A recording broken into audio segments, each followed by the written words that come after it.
Breaking news చూస్తున్నారు. Gandikota minor బాలిక హత్య కేసులో కొత్త ట్విస్ట్ చోటు చేసుకుంది. అయితే మొన్న గండికోట పరిసర ప్రాంతాల్లో కొంతమంది ఒక అమ్మాయిని చంపేసి అక్కడ పడేశారనే అనుమానాలు వచ్చాయి. అయితే ఇది హత్య, అదేవిధంగా అత్యాచారం చేసి చంపేసి ఉంటారు అనే అనుమానాలు రావడంతో ఒక వ్యక్తిని ఆల్రెడీ అదుపులోకి తీసుకున్నారు. అయితే ఇవాళ ఈ గండికోట హత్య కేసులో మరొక కొత్త ట్విస్ట్ ఏంటంటే ఇది పరువు హత్య కోణంలో కూడా పోలీసులు దీన్ని దర్యాప్తు చేస్తున్నారు. ప్రజెంట్ ఇప్పటికే పోలీసుల అదుపులో బాలిక అన్న బ్రహ్మయ్యతో పాటు మరో వ్యక్తిని కూడా పోలీసులు అదుపులోకి తీసుకున్నారు. అయితే 10:40కే హత్య ప్లేస్ నుంచి లోకేష్ వెళ్ళిపోయాడు. ఆ తర్వాత 12 గంటల ప్రాంతంలో వైష్ణవి మృతి చెందినట్లు డాక్టర్లు నిర్ధారించారు. అయితే రేపు జరిగినట్లు ఆధారాలు లేవని కూడా జిల్లా ఎస్పీ అంటున్నారు. అయితే లోకేష్ టార్చర్ వల్లే పొద్దుటూరుకు వచ్చి బాలిక అక్కడ ఉంటుందంటూ కూడా కుటుంబ సభ్యులు వెల్లడించారు. అయితే నిన్న మొత్తం కూడా మనం చూసాం, సీసీ కెమెరా ఫుటేజ్లో లోకేష్ బైక్ మీద బాలిక గండికోట ప్రాంతంలో బైక్ పైన వెళ్తున్నట్లు కనిపించింది. ఆ తర్వాత బైక్ పైన లోకేష్ ఒక్కడే వెళ్తున్నట్టు కనిపించింది. సో దీంతో అతనే ఏమైనా హత్య చేశాడా అనే కోణంలో కూడా అతన్ని పోలీసులు అరెస్ట్ చేశారు. అయితే లోకేష్ టార్చర్ వల్లే పొద్దుటూరుకి వచ్చి బాలిక ఉంటుందంటూ కూడా కుటుంబ సభ్యులు ఆరోపిస్తున్నారు. సో ఇదంతా జరుగుతున్న నేపథ్యంలో ఇప్పుడు ఈ హత్య కేసులో మరొక కొత్త కోణం బయటకు వచ్చింది. పరువు హత్య కోణంలో కూడా పోలీసులు దర్యాప్తు చేస్తున్నారు. బాలిక అన్న బ్రహ్మయ్యతో పాటు మరో వ్యక్తిని పోలీసులు అరెస్ట్ చేశారు. ఎందుకంటే ఒకవేళ ఏదైనా ఇతర కులంకి సంబంధించిన అబ్బాయితో ప్రేమలో పడిందా అని ఇలా దాని కారణంగానే తన చెల్లి వేరే కులం వాళ్ళతో వెళ్ళడం ఇష్టం లేక ఏదైనా చంపించాడా లేదా అన్నే హత్య చేశాడా అనే కోణంలో కూడా ప్రజెంట్ పోలీసులు దర్యాప్తు చేస్తున్నారు. సో దానికి సంబంధించి ఇప్పటికే బాలిక అన్న అయిన బ్రహ్మయ్యతో పాటు మరో వ్యక్తిని కూడా ఇప్పటికే పోలీసులు అరెస్ట్ చేశారు.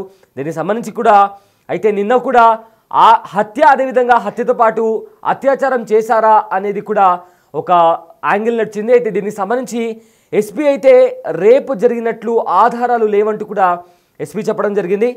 అయితే 10:40కి హత్య ప్లేస్ నుంచి లోకేష్ వెళ్ళిపోయినట్లు కూడా అక్కడ దొరికిన ఎవిడెన్స్ ప్రకారంగా తెలుస్తుంది. అయితే 12 గంటల ప్రాంతంలో వైష్ణవి మృతి చెందినట్లు కూడా డాక్టర్లు నిర్ధారించారు.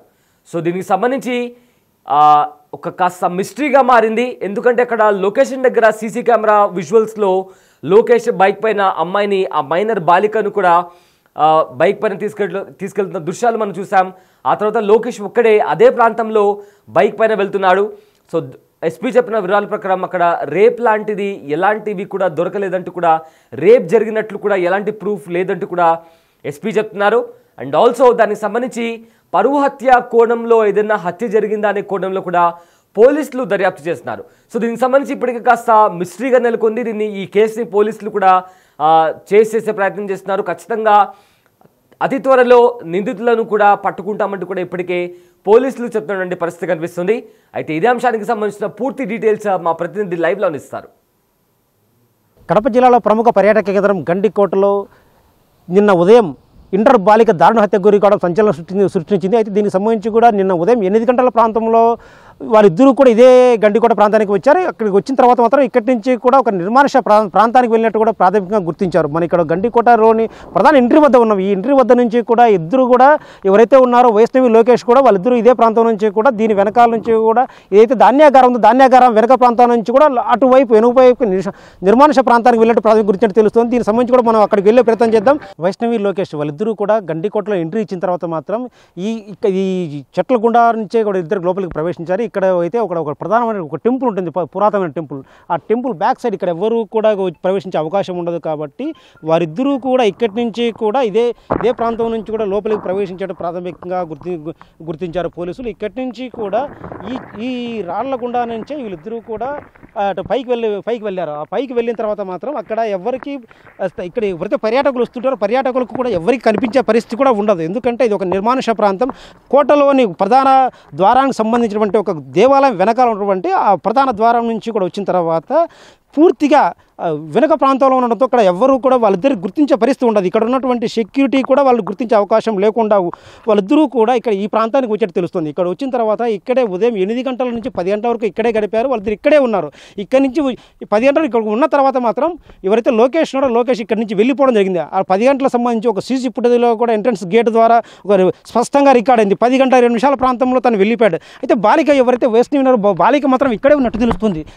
సాయంత్రం వరకు కూడా బాలిక ఇంటికి రాకపోవడంతో కూడా పోలీసులు అనుమానం వ్యక్తం చేస్తూ కూడా పోలీసులు ఫిర్యాదు చేశారు. దాని సంబంధించి ఇక్కడ చూస్తున్నాం, ఇక్కడ ఒక వాటర్ బాటిల్ కూడా ఉంది. అంటే వాళ్ళిద్దరూ వాటర్ తీసుకొని వచ్చి ఇక్కడ కూర్చోవడానికి కాస్త అనుకూలంగా ఉంటుంది కాబట్టి ఇక్కడికి వచ్చి కూర్చొని దాదాపు 2 గంటల పాటు ఉన్నట్టు కూడా పోలీసులు గుర్తించారు. సో ఈ 2 గంటల ప్రాంతంలో ఏం జరిగింది, ఇక్కడ ఏం జరిగి ఉంటుంది అనే కోణంలో కూడా విచారణ చేపడుతున్నారు. నిన్న ఉదయం 8 గంటల ప్రాంతంలో ఇక్కడ చేరుకున్న తర్వాత వాళ్ళిద్దరు కూడా ఇదే ప్రాంతానికి వచ్చారు, ఇక్కడే ఉన్నారు. ఇదే ప్రాంతంలో కూడా మనం చూస్తున్నాం. ఇక్కడ ఈ కోటకు సంబంధించి కూడా పూర్తి వెనక భాగంలో ఉంటుంది. ఇక్కడ ఎవరు కూడా దీన్ని గుర్తించే పరిస్థితి ఉండదు. సెక్యూరిటీ సైతం ఇక్కడ ఎవరికి రావడానికి అవకాశం ఉండదు. ఎందుకంటే అక్కడ ఒక కంచె ఏర్పాటు చేసే ఇక్కడ రావడానికి ఎవరికి పర్యాటకులకు అనుమతి ఉండదు. కాబట్టి అతి జాగ్రత్తగా 8 గంటల ప్రాంతంలో పెద్దగా పర్యాటకులు ఉండరు కాబట్టి సో ఈ నేపథ్యంలో అందరి కళ్ళు గప్పి కూడా వాళ్ళిద్దరు ఇక్కడ చేరుకున్నారు. ఇక్కడికి వచ్చి 8 గంటల నుంచి కూడా 10 గంటల వరకు ఇక్కడే గడిపారు. సో అయితే ఈ 2 గంటల నేపథ్యంలో ఈ 2 గంటల మధ్య ఏం జరిగింది అనే కోణంలో విచారణలు ఇప్పటికే పోలీసులు విచారణ చేపట్టారు. అయితే ఇప్పటికే లోకేష్ కూడా అదుపులో తీసుకొని విచారిస్తున్నారు. అయితే బాలిక ఒంటిపై మాత్రం ఎలాంటి బట్టలు లేకుండా తన వ్యవస్థగా ఉన్న నేపథ్యంలో బాలికపై అత్యాచారానికి ఏమైనా పాల్పడ్డా, వీళ్ళిద్దరికి ఉన్న పరిచయాల నేపథ్యంలో కేవలం అతను నమ్మి బాలిక ఇక్కడ వచ్చే పరిస్థితి ఉంటుంది. కాబట్టి ఖచ్చితంగా వాళ్ళిద్దరు ఇక్కడికి వచ్చిన తర్వాత మాత్రం ఇక్కడ వీళ్ళిద్దరూ ఇక్కడ మన ఈ ప్రదేశం చూస్తున్నాం. ఇక్కడ వాళ్ళిద్దరిని ఎవరు గుర్తించే పరిస్థితి ఉండదు. 2 గంటల సేపు కూడా వాళ్ళు ఇక్కడే ఉన్నారు. అయితే ఆ 2 గంటలు వాళ్ళు ఏం మాట్లాడుకున్నారు, ఏం చేశారు, వాళ్ళిద్దరి గతంలో ఉన్న పరిచయాలు, వాళ్ళిద్దరికి ఏమైనా విభేదాలు ఉన్నాయా, వాళ్ళిద్దరు ప్రేమికులుగా గతంలో ప్రేమించుకుంటారంటూ కూడా కాస్త సమాచారం ఉంటుంది. అయితే వాళ్ళిద్దరు ఇక్కడికి వచ్చిన తర్వాత వాళ్ళిద్దరి మధ్య ఏదైనా ఘర్షణ జరిగిందా, ఆ బాలికను ఆ ఘర్షణ నేపథ్యంలో తనను హత్య చేశాడా అనే కోణంలో కూడా విచారణ చేపడుతున్నారు. అయితే హత్య జరిగి ఒకవేళ ఘర్షణ జరిగింటే దేనితో అమ్మాయిని ఎలా చంపాడో అనేది కూడా విచారణ తేలాలి. అయితే అమ్మాయి ఒంటిపై మాత్రం పెద్ద గాయాలు లేవని కూడా చెబుతున్నారు. ఆ గాయాలు లేకపోతే తను ఏదైనా పాయిజన్ లాంటివి తీసుకుందాం. ఒకవేళ పాయిజన్ తీసుకుంటే ఎవరు ఎందుకు ఎక్కడి నుంచి వీళ్ళకి లభించింది, ఎక్కడ వచ్చింది, వీళ్ళు ఎక్కడ తీసుకున్నారో కూడా విచారణ తేలాలి. అయితే మాత్రం ఒంటిపై గాయాల నేపథ్యంలో తన అమ్మాయిని ఇక్కడ చంపేసి సైలెంట్గా గుట్టించప్పుడు కాకుండా వెళ్ళాడా, తను 8 గంటలకు ఇక్కడికి వచ్చిన తర్వాత 10:30 గంటల ప్రాంతంలో తను వెళ్ళిపోయాడు. అంటే కేవలం ఇక్కడ 2-2.5 గంటల సమయం మాత్రమే ఉంది. ఆ 2.5 గంటల సమయంలో వాళ్ళిద్దరి మధ్య చోటు చేసుకున్న పరిస్థితి పరిస్థితి ఏంటి, ఈ కోణంలో విచారణ చేస్తే మాత్రం ఆ అమ్మాయి హత్య వీడే పరిస్థితి ఉంటుంది. లోకేష్ ఇక్కడికి వచ్చిన తర్వాత మాత్రం ఆ 2 గంటల సమయంలో ఏం జరిగిందనే కోణంపై పోలీసులు విచారణ చేపట్టారు. అయితే దీనికి సంబంధించి మాత్రం వైష్ణవి హత్య కాబడిన తర్వాత మాత్రం లోకేష్ ఇక్కడి నుంచి వెళ్ళిపోవడం, తను కూడా ఒంటరిగా వెళ్ళిపోవడంతో పూర్తి స్థాయిలో లోకేష్ పైనే అనుమానాలు వ్యక్తం చేస్తున్నారు పోలీసులతో పాటు బాలిక తల్లిదండ్రులు కూడా లోకేష్ పైనే అనుమానం వ్యక్తం చేస్తున్నారు. తను మొదటి నుంచి కూడా మా అమ్మాయిని వేధించేవాడు, అతని వేధింపులు తాళలేకే మా గ్రామం నుంచి కూడా మేము పొద్దుటూరు చేరుకున్నాం, పొద్దుటూరు కాపురం ఉంటాం. అయినప్పటికీ కూడా లోకేష్ మా అమ్మాయిని వేధింపులు గురి చేసి నిన్న ఉదయం తను మాయమాటలు చెప్పి ఇక్కడ తీసుకొని వచ్చి హత్య చేశాడు. కాబట్టి అతనే నిందితుడు, అతనికి ఎన్కౌంటర్ చేయాలంటూ కూడా తల్లిదండ్రులు డిమాండ్ చేస్తున్నారు. అయితే ఈ కోణంలో పోలీసులు పూర్తిస్థాయి విచారణ చేస్తే మాత్రం వైష్ణవి హత్య మిస్టరీ వీడే అవకాశం ఉంటుంది. కెమెరా పర్సన్ సుదర్శన్తో శివ, బిగ్ టీవీ, గండికోట నుంచి.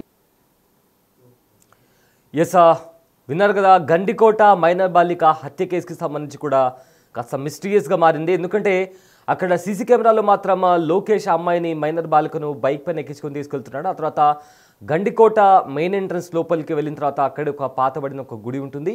ఆ గుడి వెనకాల నుంచి ఎవరికి కనిపించకుండా అక్కడికి నిర్మానుష్యమైన ప్రాంతానికి వెళ్ళారు. వాళ్ళిద్దరు కూడా అక్కడ చాలాసేపు వరకు కూడా అక్కడే ఉన్నారు.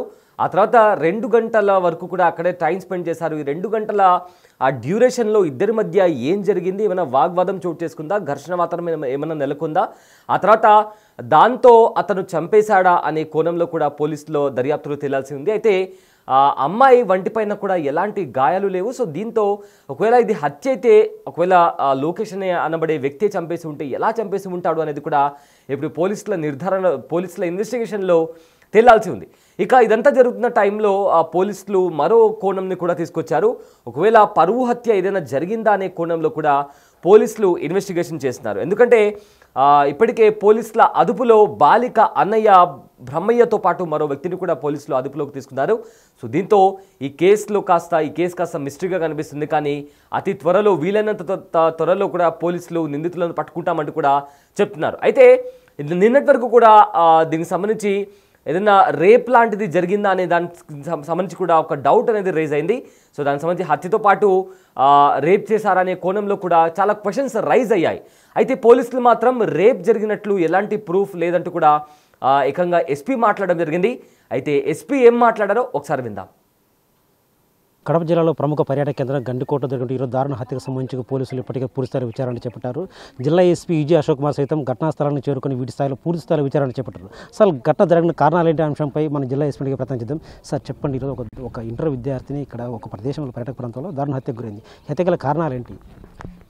నిన్న పొద్దుటూరులో ఒక అమ్మాయి మిస్ అయిందనేటటువంటి కంప్లైంట్ మీద ఒక కేసు రిజిస్టర్ చేయడం జరిగింది. దాంట్లో భాగంగా ఎంక్వైరీని ఇన్వెస్టిగేషన్ స్టార్ట్ చేయడం జరిగింది. దాంట్లో భాగంగా ఈరోజు పొద్దున గండికోట పర్యాటక ప్రదేశానికి రంగనాయకుల స్వామి టెంపుల్ వెనక భాగంలో ఉన్నటువంటి ప్రదేశంలో అమ్మాయి యొక్క మృతదేహం మనకు లభ్యమైంది. దాన్ని బేస్ చేసుకుని ఫోరెన్సిక్ టీమ్ని, క్లూస్ టీమ్ని, డాగ్ స్క్వాడ్ని పిలిపించడం జరిగింది. చుట్టుపక్కల పరిసరాలని కూడా మనం గమనించడం జరిగింది. దాంట్లో ఇప్పటివరకు లభించినటువంటి ఆధారాలని బేస్ చేసుకొని ఫోరెన్సిక్, అదేవిధంగా మెడికల్ డాక్టర్స్ యొక్క ఒపీనియన్ బేస్ చేసుకొని ప్రాథమికంగా ఈ మర్డర్కి లేదా మర్డర్ జరిగిందా, లేకపోతే వేరే ప్రమాదవశాత్తు జరిగిందా, లేకపోతే రేప్ జరిగిందా లేదా అనేటటువంటి విషయాల మీద కూలంకషంగా మేము దర్యాప్తుని ముమ్మరం చేస్తున్నాం. ఇప్పటివరకు దొరికినటువంటి ఆధారాల బేస్ చేసుకొని చూస్తే రేప్ జరిగినటువంటి ఆనవాళ్ళు కనిపించడం లేదు. డాక్టర్ గారి యొక్క ప్రాథమిక అంచనా ప్రకారం పోస్టుమార్టం జరుగుతుంది. పోస్టుమార్టం జరిగిన తర్వాత దీనికి సంబంధించినటువంటి పూర్తి వివరాలని మీడియాకు తెలియజేయడం జరుగుతుంది. అంటే అమ్మాయి యువతికి బాలిక కూడా ఈ లొకేషన్ ఇక్కడితో పాటు ఇక్కడ ప్రాథమికంగా ఇక్కడికి వచ్చారు. సో అక్కడ ఆ అమ్మాయి శవం కూడా నీట్గా కనిపించింది. అంటే ఇక్కడ అత్యాచారం జరగలేదని కూడా అంటే వాళ్ళు ఆరోపిస్తున్నారు, తల్లిదండ్రులు ఆరోపిస్తున్నారు, తన హత్య చేశాడని కూడా ఆరోపిస్తున్నారు. అంటే దీంట్లో నిజమేంత? ఇప్పుడు ఎవరైతే అతని యొక్క ఫ్రెండ్తో కలిసి ఇక్కడికి వచ్చిందో సీసీ కెమెరాలను వెరిఫై చేయడం జరిగింది. ఇక్కడ దొరికినటువంటి సీసీ కెమెరా ఫుటేజెస్ ఆధారంగా అతను ఈ అమ్మాయి ఇద్దరు కలిసి ఇక్కడికి రావడం అనేటటువంటిది వాస్తవం. వచ్చిన తర్వాత మళ్ళీ ఇక్కడి నుంచి అతను ఒంటరిగా అటువైపుకి వెళ్ళిపోవడం, మళ్ళీ ఈ అమ్మాయి ఒంటరిగా ఇక్కడే ఉండడం అనేటటువంటి సీసీ కెమెరాల్లో మనకు గమనించడం జరిగింది. ఆ తర్వాత ఏం జరిగింది ఏంటి అనేటటువంటి విషయాల్ని మనం పరిశీలిస్తూ ఉన్నాం. ప్రాథమికంగా ఎవరైతే ఇన్వెస్టిగేషన్లో వచ్చినటువంటి సస్పెక్ట్స్ని ఎంక్వైరీ చేయడం జరుగుతుంది. దాని తర్వాత పూర్తి వివరాలను తెలియజేస్తారు. నిన్న ఉదయం మీరు ఘటన జరిగింది అంటున్నారు, నిన్న ఉదయం బయటకు వచ్చారు. అంటే ఏ సమయంలో ఘటన జరిగింది? బాడీ మాత్రం ఈరోజు ఐడెంటిఫై చేశారు. అయితే నిన్న ఉదయం జరిగిన ఘటనలో ఏ సమయానికి హత్య జరిగి ఉండొచ్చు మీ పంచనామా ప్రకారం? సీసీ కెమెరాల్లో లభ్యమైనటువంటి ఆధారాలను బేస్ చేసుకుని దాదాపు 11, 12 ఆ టైం వరకు ఈ అమ్మాయి బతికే ఉంది. 12 గంటల వరకు సీసీటీవీ ఫుటేజెస్ కావచ్చు, లేకపోతే ఇక్కడ ప్రత్యక్ష సాక్షులు ఎవరైతే అమ్మాయిని చూశారో వాళ్ళ సమాచారాన్ని బేస్ చేసుకొని కూడా 12 గంటల సమయంలో కూడా ఆమె యొక్క ఆనవాళ్ళు ఇక్కడ మనకు లభ్యమయ్యాయి తిరుగుతున్నట్లు. 12 నుంచి 4, 5 మధ్యలో ఈ యొక్క సంఘటన జరిగి ఉండొచ్చు. అటువైపు వెనక ప్రాంతానికి ఎందుకు వచ్చింది, ఇంకా సంఘటన ఎలా జరిగింది, మృతి గల కారణాలు ఏంటి అనేటటువంటిది ఫోరెన్సిక్ నిపుణులు, అదేవిధంగా వైద్య నిపుణుల యొక్క ఆధ్వర్యంలో ఇన్వెస్టిగేషన్ చేస్తాం. అంటే యువకుడు 10-20 ప్రాంతాల్లో బయటకు తెలుస్తుంది. ఘటన 12 గంటలు జరిగినట్టు మీరు ప్రాథమిక ఆధారాల ప్రకారం చెప్తున్నారు. అంటే దీనిపై మరొకరు హస్తం ఏమైనా ఉందా? మరొకరు నుంచి ఇక్కడికి వచ్చి ఘటన హత్యకు పాల్పడి ఉండొచ్చా? వెరిఫై చేస్తా ఉన్నాం. ఇంకా ఇతర సస్పెక్ట్స్ ఎవరున్నారు, ఏమైనా ఉన్నారా లేదా, ఇతనికి సంబంధం ఉందా లేదా అనేటటువంటిది కోణంలో ఎంక్వైరీ చేస్తున్నాం. ఇప్పటివరకు జరిగినటువంటి ప్రాథమిక అంచనా ప్రకారం రేపు జరిగినటువంటి ఆనవాళ్ళు చాలా తక్కువగా ఉన్నట్టు మనకు తెలుస్తుంది. ఇంకా ఫర్దర్ ఏమైనా విషయాలు ఉంటే మీడియాకు సత్వరం తెలియజేయడం జరుగుతుంది. Thank you sir. ఎవరైతే ఇంటర్ బాలిక హత్య గురైందో దీని ఎస్పీ మాత్రం సంచలన విషయాలు చెబుతున్నారు. నిన్న ఉదయం ఇంటి నుంచి వచ్చిన బాలిక ఇక్కడికి ఉదయం 10 గంటలకు చేరుకున్నారు. అయితే 10:30కు ఎవరైతే అనుమానాస్పద వ్యక్తి యువకుడు లోకేష్ ఉన్నాడో 10 గంటల 20 నిమిషాలు ఇక్కడి నుంచి వెళ్ళిపోవడం జరిగింది. బట్ హత్య మాత్రం 12 గంటల జరిగిన ప్రాంతంలో జరిగినట్లు కూడా జిల్లా ఎస్పీ చెబుతున్నారు. అంటే దీని వెనక మరొక హస్తం ఎవరంతా ఇంకా ఎవరైనా చేశారా ఏంటి ఆ అంశాలపై లోతుగా విచారణ చేపడుతున్నాం. తదనంతరం కూడా పూర్తి విషయాలు వెలువరించే అవకాశం ఉంటుందని చెప్తున్నారు. కెమెరా పర్సన్ సుదర్శన్తో శివ, బిగ్ టీవీ, గండికోట నుంచి.